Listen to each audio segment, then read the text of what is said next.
আসর জুড়ে বড় ইনিংস খেলতে পারেননি, তবে ফাইনালে বাজিমাত।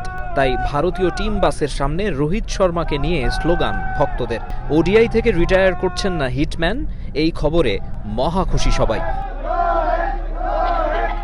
হাসি মুখে বের হন বিরাট কোহলির স্ত্রী বলিউড অভিনেত্রী আনুশকা শর্মা। বাংলাদেশি জার্নালিস্ট পরিচয় দিয়ে জয়ের প্রতিক্রিয়া জানতে চাইলে হাত নেড়ে অভিবাদন জানান, তবে এড়িয়ে যাননি বিবেক ওবেরয়। बहुत बहुत बहुत खुश हैं कि हम जीत चुके। रॉक स्टार है Rohit Sharma, one of the best captains India's ever had, and today he played a captain's innings and made India win. We're very proud of Rohit Sharma. শিরোপার আনন্দ থাকলেও গম্ভীর চেহারায় ফ্যানদের ছবি তোলার আবদার মেটান বিসিসিআই সভাপতি রজার বিনি। বিসিবির ট্রাই নেশন সিরিজের প্রস্তাব নিয়ে প্রশ্ন করলে বলেন কিছুই জানেন না। BCB has proposed to BCCI and PCB for the Tri Nation series in Dhaka. I am not aware of that. I am not aware. If there is any proposal, what I am will not aware of that. বর্তমান ও সাবেক ক্রিকেটাররা তো বটেই, বলিউডের অনেক তারকাই মাঠে বসে ভারতের এই চ্যাম্পিয়ন্স ট্রফি জয় উপভোগ করেছেন।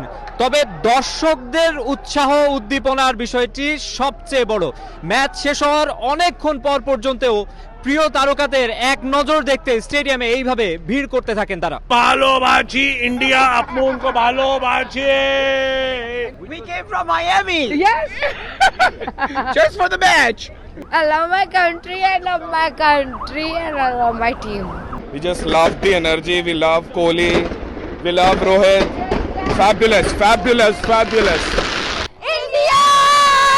India! Trophy India! পরপর 2 বছরে 2 মেজর শিরোপা জিতেছে ইন্ডিয়া। সময় এখন ভারতীয়দের। তবে দুবাইয়ে যতটা বুনো উল্লাসে মেতে উঠবে বলে ধারণা করা হচ্ছিল তা হয়নি। হয়তো চ্যাম্পিয়নদের দেশে ফেরার অপেক্ষায় সবাই।